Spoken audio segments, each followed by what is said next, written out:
Well, good morning and welcome to Children's Worship. I'm so glad that we can be together today and that you're safe at home and I'm also safe here at church.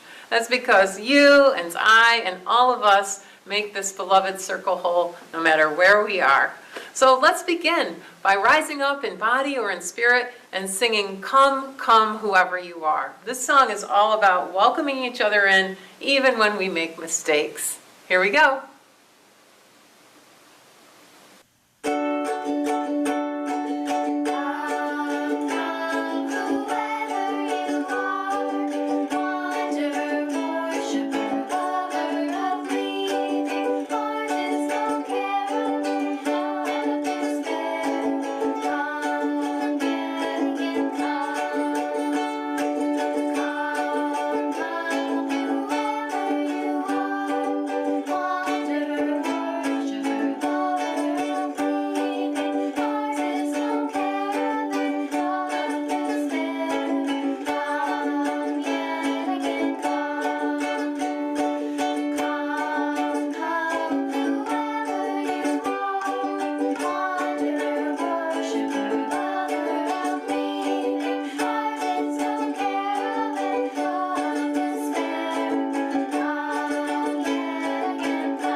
For our challenge slating today, we have Penny and Lucy cooperating to make that happen.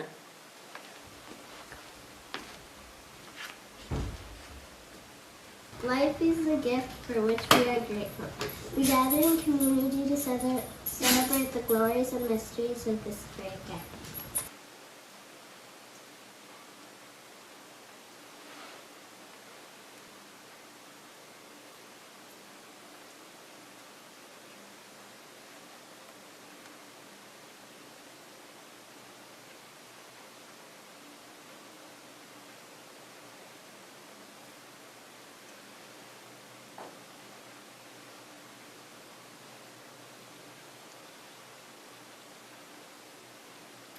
Have you ever noticed that rhythm that's in your own body? It goes in and out and in and out with your breath, and you can feel your body moving with your breathing? Well, today for our care and awareness practice, we're going to remember that stopping and just being with our breath can help us connect to all of nature if we imagine that same rhythm in our body is going on all around us and we're never alone. So you can be breathing with me and breathing with the jellyfish and breathing with the ocean and breathing with the birds and breathing with the roots of the trees, all by just breathing and relaxing and imagining that connection that you have to the web of life. Here we go. Breathe in, breathe out. Breathe in, breathe out, breathe in, breathe out, breathe in, breathe out.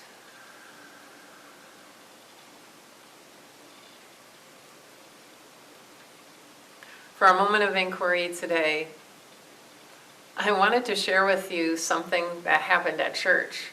Before we went into COVID times, and that was that somebody made this happen.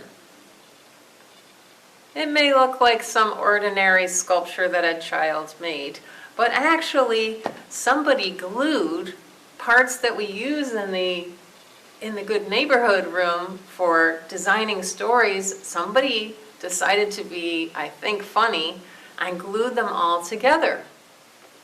It wasn't very fun for me to find them because it meant that none of you, when you come back to church, could use them. How do you think I should handle it if I knew who the person was?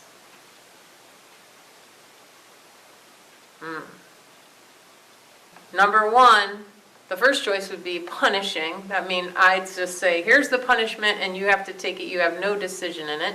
Number two would be restorative practice. That would mean we would sit down together and we would talk about it, and I would be able to listen and they would be able to listen, and we would be able to come up with a solution for how to mend our relationship and make that better. Doesn't mean there's no consequences. But the third way would be transformative. And that means that not only would I have the restorative part, but I would also deal with why the person and the situation happened in the first place. Maybe the child was angry about something at home, for example, and I would help to address that and how it came about. Those are three different ways we can deal with when things are broken in a relationship. And when people make mistakes or choices that are harmful, we can respond in different ways.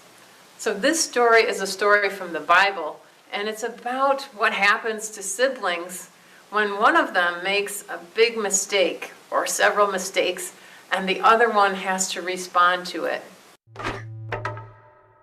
Jesus also attends banquets with Israel's religious leaders. Yeah, and he lays into them for becoming an arrogant, exclusive social club. But they don't get it, and so he tells them a famous parable that goes like this. There was a father who had 2 sons. The older son is trustworthy and honors his father. And the younger son, he's a mess. He rebels and cashes in his inheritance to travel far away and blow it all on partying and being stupid. And then there's a famine in the land, and he runs out of money. So he has to scrape by taking care of somebody's pigs. And he's so hungry he wants to eat the pig slop, at which point it occurs to him, if I'm gonna be a farmhand, I might as well go home and work for my dad.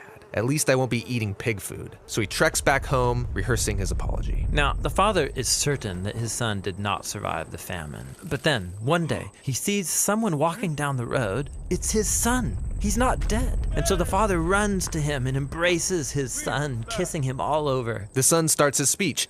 Dad, I don't deserve to be your son. Maybe I could come and work for you. But before he can finish, the father calls his servants to go get the nicest robe, new sandals, a fancy ring for his son. They are to prepare the best food for a banquet. It is time to celebrate. Now later that day, the older brother arrives from a long day working in the field to discover his long-lost loser of a brother has come home, and they're celebrating? And he gets angry. And think about it. He's been faithful to his father all of these years. He never got a party like this. And then this disgrace of a family member comes home, and they're going to celebrate him? It's disgusting. He refuses to join the banquet. So the father finds the older brother outside, and he says, Son, you are already in our family. Everything I have is yours. But we had to celebrate your brother because he was lost. And now he's found. He was dead, but now he's alive.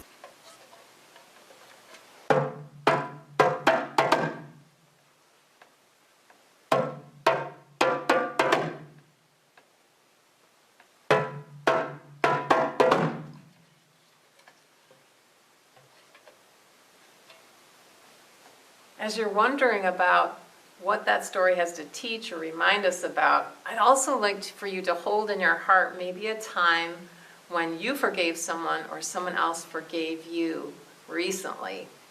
So we're going to sing together, or just listen to Oksana sing, When Our Heart is in a Holy Place.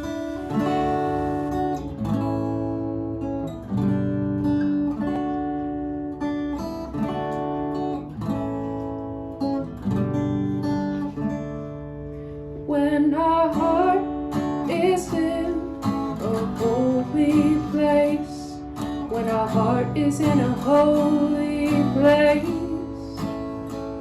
We are blessed with love and amazing grace when our heart is in a holy place. When we trust the wisdom in each of us, every color, every creed and kind, and we see our faces in each other's eyes, and our heart is in a holy place. When our heart is in a holy place, when our heart is in a holy place, we are blessed with love and amazing grace when our heart is in a holy place. When we tell our stories from deep inside, and we listen to love in mind, and we hear our voices in each other's eyes, then our heart is in a holy place. When our heart is in a holy place, when our heart is in a holy place, we are blessed with love and amazing grace when our heart is in a holy place. When we share the silence of a sacred space, and the God of our heart stirs within, and we feel the power of each other's faith, then our heart is in a holy place. When our heart is in a holy place, when our heart is in a holy place, we are blessed with love and amazing grace when our heart is in a holy place. When our heart is in a holy place. Well, the first thing to remember, I think, the thing that the story taught me, was really about making sure we make space for people to have mistakes and come back into relationship. So somebody isn't just the mistakes they've made. There's a whole human being there. So the son in the story, just because he made mistakes doesn't mean he didn't love his dad, and also didn't mean that he was no longer a son. And the second thing is really to remember not to judge others so harshly that we forget about their wholeness, right? And sometimes we can compare ourselves to other people and say, but you did that, what about me, right? It's not about that, it's about that wholeness and that love and that family being restored. That's the most important thing, not counting up who did what to whom and when. For our time of witness today, I have one of our members, Ed, sharing about his time working with people and affirming their inherent worth and dignity by teaching them college in jail. Here he is. The first picture you see is my friend Kristen teaching students in prison at 5 Points, a maximum security prison in the Finger Lakes. Our organization also offers college classes at Attica and Groveland, 2 other men's prisons, and Albion, a women's prison. I don't have many pictures of me in those places. The people who run the prisons don't usually allow cameras inside. The second picture is me with a couple of my students from the college campus leading a book discussion with men at the county jail. People often ask me why I would want to teach classes for people who have been convicted of crimes. My first answer is simply that I don't think about my students that way. I'm no more inclined to judge my students in prison based on a mistake they made on a terrible day than I am to judge my students on the college campus that way. We all make mistakes, especially when we're young. Humans don't have fully adult brains until we're 25 years old. Most of my students in prison were locked up for things they did when they were younger than that. And then I teach college classes in prison because the students there are so eager to learn. They know what we on the outside sometimes forget. While education should be a basic human right, freely available to all, The truth is that good opportunities to learn aren't available to everyone. College and prison is often described as offering a second chance, but that assumes someone has already had a first chance. My students in prison remind me every time I'm there how lucky I have been in my life, and how important it is for those of us who have been lucky to reach out a hand to those who have been unlucky. A great big giant love from church today. I hope you're making lots of room in your heart to be forgiven and to forgive, and to make that space for mistakes, because we all make them. That's all for now. Bye. See you next time.